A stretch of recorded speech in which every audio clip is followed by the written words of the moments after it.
North Bennington Rated School District Prudential Committee meeting for November 8th, 2023. I'm Ray Molino. I'm chairperson of the board. Matt Patterson, who's vice chair, and Kieran McNamara, who's board member. Also Doug Fuji, who's our treasurer, and Lori Elwell, the clerk of the district. Along with Terrence Marr, who works at the village school as overseeing operations of the building and has worked on the request for proposal for the ventilation project. Seeing no public, we won't have public comments.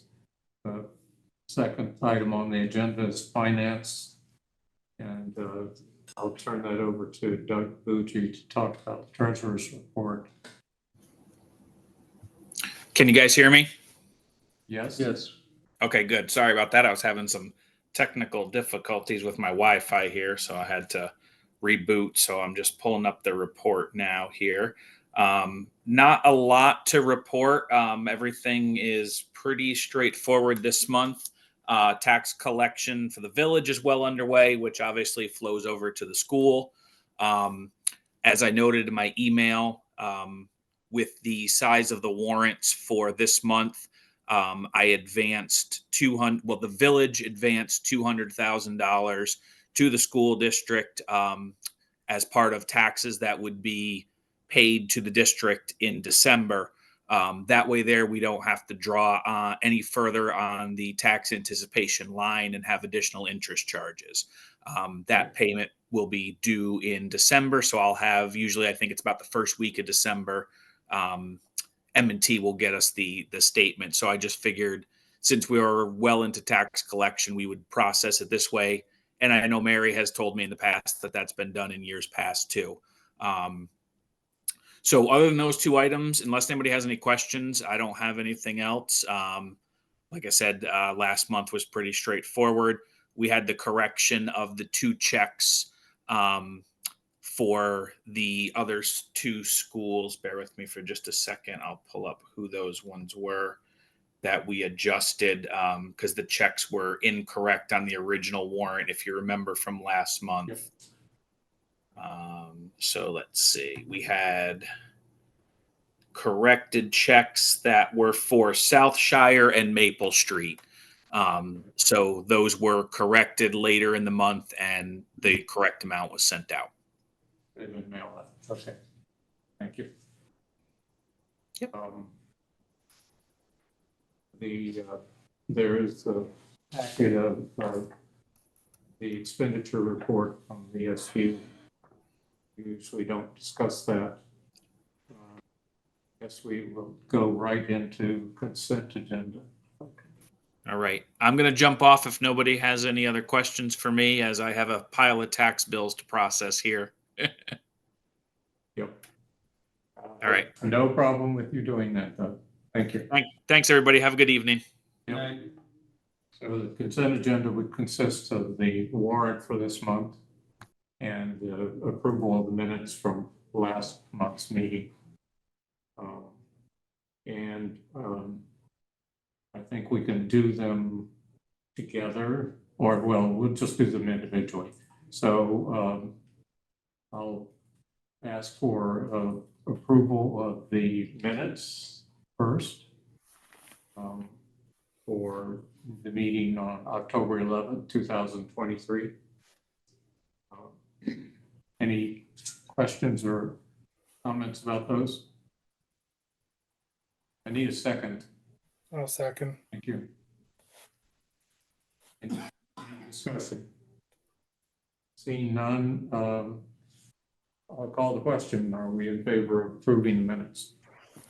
Aye. Aye. Matt? I didn't Aye. hear that. Yeah, sorry. So that's all of us. The second item is the warrants. The warrant for both payroll and accounts payable totals $310,275.25.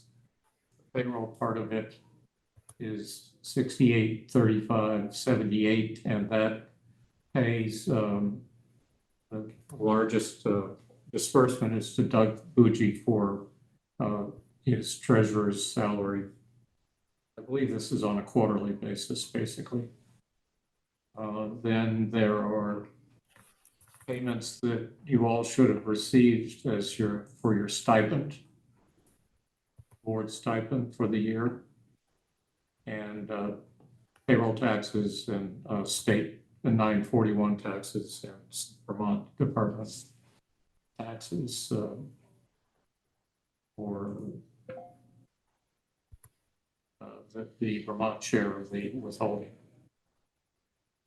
Then the second part of it is takes a little more explication. There's payment to Catamount Access Television for televising this board meeting. It's $200 a month. Payment to Lori Elwell for board minutes for the board for last month, $50. Then we have a payment for a student that entered South Shire Community School after the 30th day of the year, October 13th. And so we're paying a prorated share of that first quarterly payment that we would make to South Shire. And then we have two sets of assessment payments to the Southwest Supervisory Union, Vermont Supervisory Union, because we didn't actually, normally there would be a September payment made on these assessments, but they didn't get put into our warrant until this month, along with the scheduled November warrant payment. And those total $155,624.48. And finally, there's payment to the village school based on an adjusted payment, adjusted based to the census base from the 30th day of school. So it's a lowered payment amount to glide toward the end of the year and pay for the students that we have there. So the total of the warrant is $303,439.47. I'll make a motion that we approve it.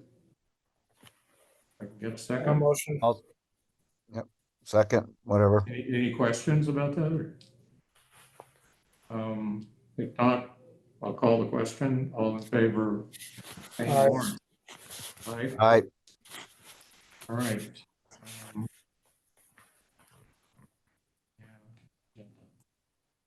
Policies, there aren't any listed this month.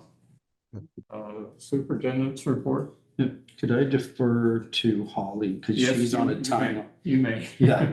So she's going to, she'd like to get up going fast. So go ahead, Holly. Thank you very much, Tim. So, hi, friends. As you know, the village school has been working on a HVAC project with Brush Meadow Consulting. They developed 100% construction documents, which Ray approached me to help draft the RFP and help advertise, because we've gone through this process now a couple times. With that process, we received 0 bids. So I took the issue to, we have a weekly call with the Agency of Education about all these federal funds coming down. And they asked about getting more information. So I asked for the IEQ agreement with between the village school and Efficiency Vermont. And because they're federal funds, the entity that needs to be the recipient of the funds needs to be the owner of the building. And since the village school leases the building from the North Bennington Graded School District, Right. we talked to our legal counsel and they said that's really an issue for your legal counsel at present. Right now we've done what we can do, and so the village school needs to work with your legal counsel to see how that all is gonna play out. Okay, well. Our legal counsel is your legal counsel. Dina, Yeah, yeah. yeah, Dina, sorry. But you did have a That's totally conversation different. with Yeah. Dina about this though, right? Yeah, so Dina, and so we had a correspondence back and forth, and what Dina said was that if the grantee is the Village School of North Bennington, then they should engage their own legal counsel in deciding how to proceed and accept the funds. The board of directors of the independent school which applied should be involved, as they would be the entity which is getting the money. So whoever the village school's legal counsel is. VSNB would get the money in order to do the project, correct? But the money goes to VSNB to The village. prosecute Yes. the village school to go to prosecute the project, right? Correct, except that the agency of ed cannot give any recommendation as how best to proceed because the village school does not physically own the building, and when they attach federal funds to the building, if the village school were to stop leasing the building, and walk away, so it's not like you take the air handler with you, no, right? no, you can't take anything from this project out of the I building. believe that was Dina's comment. You Yeah. can't take the handle. But okay, so the building owner or the Prudential committee as the representative of the building owner, the community of North Bennington, South Shasberry there, we have to be involved in what? We have to have an attorney. I mean, is there an agreement we have to sign? That's up for your council to advise. Okay. So my counsel is Dina Atwood. So who's the council for the village school? I don't know that, actually. Tim? We have various people depending on what the particular need is. So we've had different lawyers in different times. So I can certainly consult with somebody and have them talk with Dina, but I'm happy to do that if that's what's needed to be. What we were told in entering into this whole process from the folks at Efficiency Vermont is that we could proceed with this. That as a representative of the building owners, so to speak. Yeah, and I wasn't involved in any of that, so I can't speak to what was vetted and what information was looked at. But I can tell you that's the advice I've gotten right now from the agency of ed. Okay, well. I wish But I had better. So exactly it's what do still I- it's what do we have it's to still do? moot unless we know who's going to be doing the work, because if we don't have the work done within a certain time, the Yep, funds. So those funds, the AIQ funds, are available until October of 2024. The lead time for the air handler unit presently is about 8 months after approved shop drawing. So we still have time. But in a 100-step process, that's kind of step 20, and we're in step 10. So the federal funds can't be given to an entity that doesn't own the building. So that's the piece. And that's what the AOE told us. Correct. we have a name at the AOE that their attorney can talk to? Sure. Yep, you can talk to Cassandra, It Jill. might be better to email that to Tim. Yep, sure. Please, that would be great. Yeah, Cassandra Ryan. You better send it to me. Yeah, Sure. Yeah, Happy to. and let her tell you what she said. You know, let's cut the extra patty out of the conversation. Not that we're on the sidelines, but as it was explained to me in the meeting I was with Dina, that is precisely the problem that the AOE is saying, that the federal funds can't go to a leasing because so then I guess, you know, I mean, the simplest thing is like, well, then why can't the owner of the building, which is a public entity? Yep. But let's see what the AOE has to say to you directly. Okay, so can I ask Dina to go ahead? I'm not sure who's got to initiate this at this point. I have to ask Dina to talk to AOE about this project, but she needs to know more about the project. Yeah, so Can she get that from you? Absolutely, that's Yeah. fine. Dina's well aware of the circumstance, as is the AOE, Right. since we went. I'm sure she is. Dina knows everything, it seems like. Yeah, So, yes, so we need So- to initiate that. so I'm happy to connect you with all the right people and get you on the information you need. And we made that connection on the Efficiency Vermont document, did we? Tim, there was that, I haven't seen this document. I have no idea what's been done there. So- Yeah, and I just got it after I asked, recently. Wasn't there a clerk of the works or a consultant that you were There was a meeting with consultant. on this? Yes, Yeah, so Derek. they were engaged through, I don't know whether it was the village school or the North Bennington Grade School, I don't know. So who was paying It them? wasn't our subcontractor. So, but It was who's, the village school. okay. So We the village paid them school- and then got reimbursed from the Efficiency Vermont. Okay, Okay. so, on your end, and they're just the designer, Yep. the way that the ESSER funds have been traveling are through the public schools, and then there's a separate tract for independent schools, to my understanding. And that separate tract is where Efficiency Vermont got folded in, and I've been working on the public school track. So I could give you all that information. And on your end, it would be talking to your legal counsel on how you can marry the entity of the village school to the physical building of the North Bennington Graded School.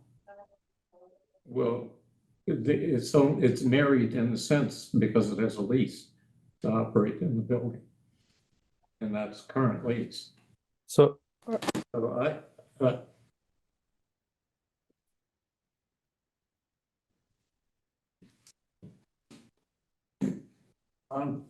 I'm puzzled, but I'll talk to Dina directly on the phone if possible. And I don't know, maybe I don't know if I need to do it with Tim in the office or. I would recommend what's that. the role? I really don't know the roles here at this point. Seems to me the roles involve us and the village school board having those conversations collectively to find the solution. It may be that we just have to switch the entity that's in charge. I'm leery of that because of cost creep, you know.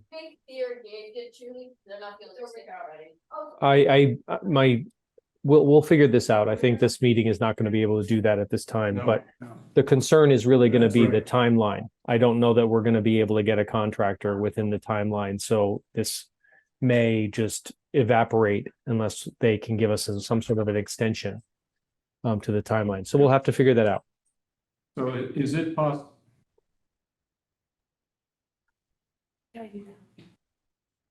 Is it possible?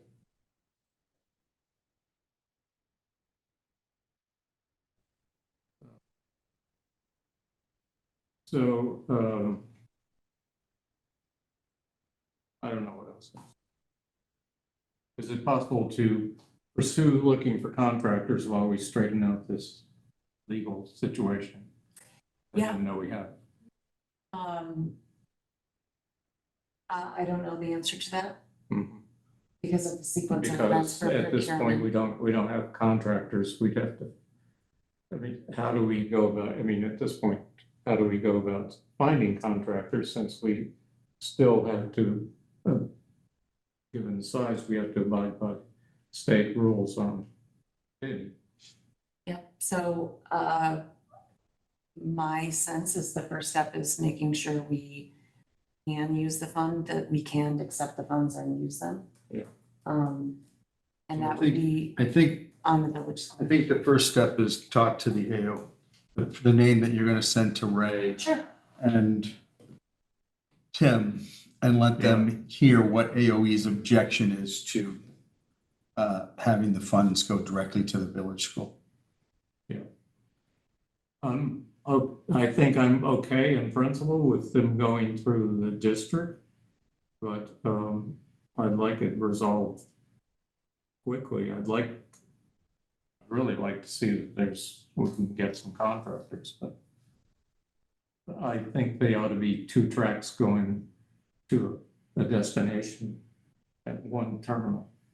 Yeah. So, Like, the issue that makes it complicated is if it goes through the district, it has to go through all the procurement steps that all the, we had to go through, not the independent schools, or the public schools had to go through, not the private. yeah, And that would include a 60-day notice of pre-qualification, so we'd have to put it on the street. yeah, well, then it's not gonna happen, I don't think, at that point. I love late stage capitalism. So we have to see if we can find a way around that. I think, I don't know if we can, but at least we need to investigate it. I mean, 60 days. At least you have drawings, you have a proposal, Yep, and we have specs, we have drawings. and the 60 days, that's to get bids, That is to go through the pre-qualification. pre-qualification. What's entailed in that?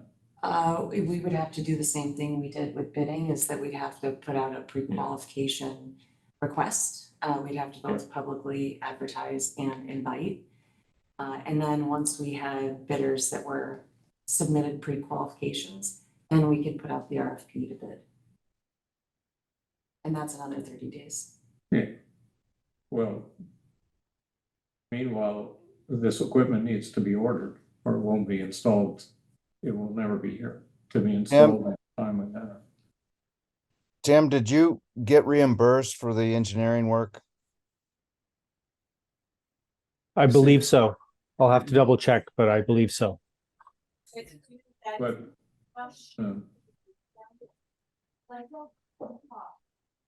oh, I think that's important part of this, that they're whole on the, at this point on the procedure, but I think, And the board of the village school is who applied for the funds, correct? yes.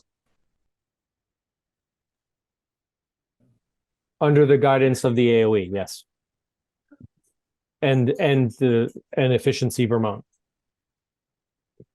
We have not received any direct response from them? Like from the AOE that like we're reporting? I haven't heard from them since the initial process. Not surprising. I think what, I'm reading Dina's email again to us on this, that she is advising that you engage your legal counsel, meaning the village, the board of trustees, the independent schools legal counsel. Oh, no, we'll reach out to this woman and we'll see what we can do and we'll go from there. Maybe I'm like, follow that at time.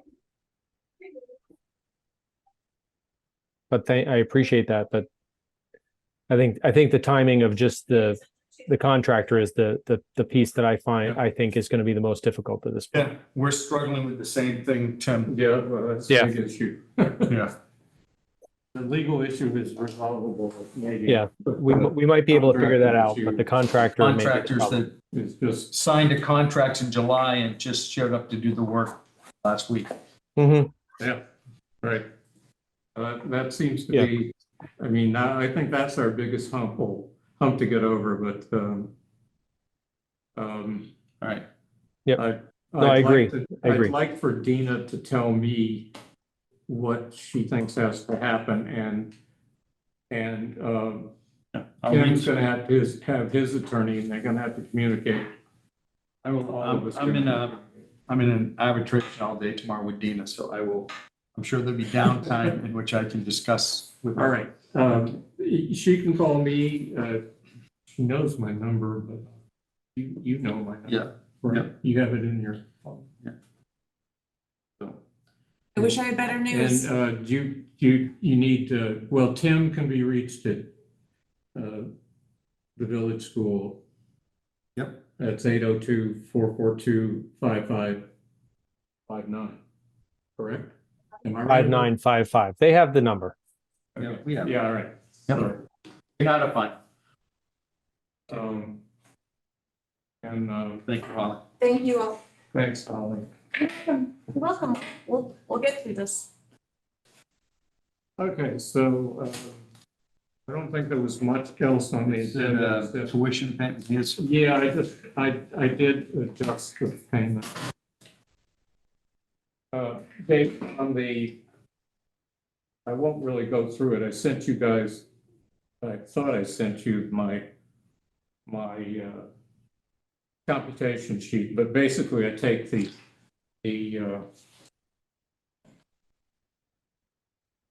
census number for VSBN as of October 13th, and I adjust, so I calculate the total that we owe for the year based on that number times the tuition payment number, and then I subtract the payments that we've made to that point in time, which would be through October, and then divide that by the balance of 7 payments to get the new payment amount in order to fulfill our obligation for the number of students that we have there. And I will send it all around, make sure you all see it. It's not really a big deal, so. And I gave that to Tim, and that's what we paid on this month's warrant. So around 145,000. So. Okay. Yeah. And other and FYI, I don't have another, and there is no FYI that I know of. So I will set the motion to adjourn. So moved. I will talk to Dina tomorrow. Second. All right, all in favor? All right. 3 of us. 2 of us have already spoken, so. Thanks, folks. Have a Have a good evening. one.